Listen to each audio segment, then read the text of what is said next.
Assalamualaikum warahmatullahi wabarakatuh. Pembahasan video otomatisasi humas dan keprotokolan pada kali ini adalah mengenai sejarah humas atau public relation. Sejarah humas sebenarnya bisa dikaitkan dengan keberadaan manusia. Unsur-unsur memberi informasi kepada masyarakat, membujuk masyarakat, dan mengintegrasikan masyarakat adalah landasan bagi masyarakat.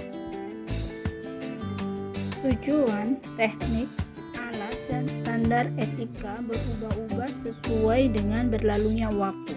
Misalnya, pada masa suku primitif, mereka menggunakan kekuatan, intimidasi, atau persuasi untuk memelihara pengawasan terhadap pengikutnya, atau menggunakan hal-hal yang bersifat magis, totem, atau benda-benda keramat, tabu, atau hal-hal bersifat tabu dan kekuatan supranatural.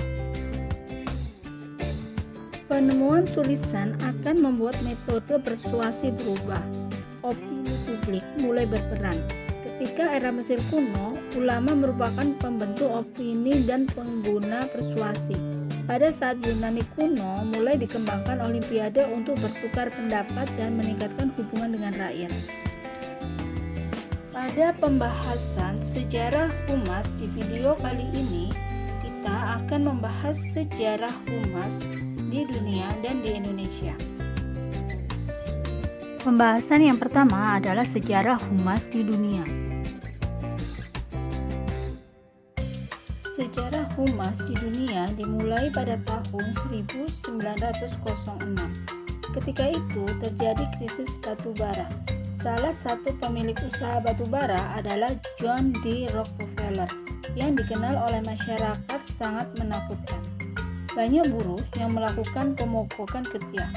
Pada tahun 1914, operator batu bara mempekerjakan Ivy Lee untuk menangani buruh yang melakukan pemogokan besar-besaran. Strategi Ivy Lee ketika itu adalah dengan memberikan jurnalis dan media materi mengenai isu yang terjadi setiap harinya. Ivy Lee berhasil menanggulangi krisis industri batu bara ketika itu dan merubah pandangan masyarakat terhadap John D. Rockefeller yang awalnya dikenal sangat menakutkan, pada akhirnya dikenal sebagai sosok yang sangat baik. Kemudian atas jasanya menanggulangi krisis batu bara, ketika itu Ivy Lee dijuluki sebagai Bapak Public Relation. Berikut ini adalah gambaran kronologis public relation di dunia. Yang pertama, pada abad ke-19, public relation di Amerika dan Eropa merupakan program studi yang mandiri didasarkan pada perkembangan ilmu pengetahuan dan teknologi. Pada tahun 1865 sampai 1900, publik masih dianggap bodoh. Pada tahun 1900 sampai 1918, publik diberi informasi dan dilayani.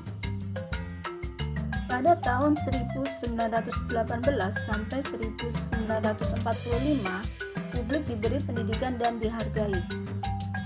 Pada tahun 1925 di New York, public relations sebagai pendidikan tinggi resmi. Kemudian pada tahun 1928 di Belanda memasuki pendidikan tinggi dan minimal di fakultas sebagai mata kuliah wajib.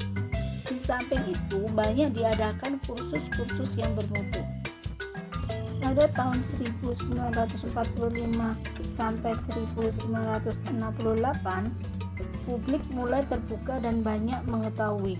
Kemudian pada tahun 1968 di Belanda mengalami perkembangan pesat ke arah ilmiah karena penelitian yang rutin dan kontinu. Di Amerika perkembangannya lebih ke arah bisnis. Pada tahun 1968 sampai 1979, publik dikembangkan di berbagai bidang. Pendekatan tidak hanya satu aspek saja. Pada tahun 1979 sampai 1990, profesional atau internasional memasuki globalisasi dalam perubahan mental dan kualitas. Pada tahun 1990 Sampai sekarang, terjadi perubahan mental, kualitas, pola pikir, pola pandang, sikap, dan pola perilaku secara nasional atau internasional. Yang kedua, membangun kerjasama secara lokal, nasional, dan internasional. Yang ketiga, saling belajar di bidang politik, ekonomi, sosial budaya, iptek sesuai dengan kebutuhan era globalisasi atau informasi. Bahasan kita selanjutnya adalah sejarah humas di Indonesia. Sejarah perkembangan humas di Indonesia secara konsepsional terjadi pada tahun 1950-an. Saat itu berdiri organisasi humas pertama kali di Perusahaan Perminyakan Negara atau Pertamina. Adanya divisi Hubmas atau hubungan pemerintah dan masyarakat Pertamina ini sangat penting dalam upaya menjalin hubungan komunikasi timbal balik dengan pihak klien, relasi bisnis, perusahaan swasta, BUMN, atau asing dan masyarakat. Rosadi Ruslan, SHMM, membagi perkembangan humas di Indonesia dalam 4 periode sebagai berikut. Periode 1 terjadi pada tahun 1962. Secara resmi pembentukan humas di Indonesia lahir melalui Presidium Kabinet Perdana Menteri Juanda agar setiap instansi pemerintah harus membentuk bagian atau divisi humas.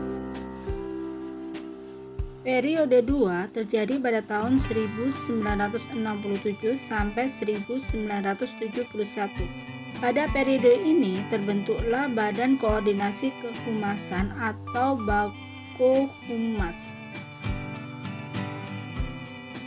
Periode 3 terjadi pada tahun 1972 sampai 1993. Periode ini ditandai dengan munculnya humas kalangan profesional pada lembaga swasta umum. Periode 4 tahun 1995 sampai sekarang. Periode ini public relation berkembang di kalangan swasta bidang profesional khusus atau spesialisasi PR atau humas bidang industri pelayanan jasa. Terima kasih, semoga video ini bermanfaat.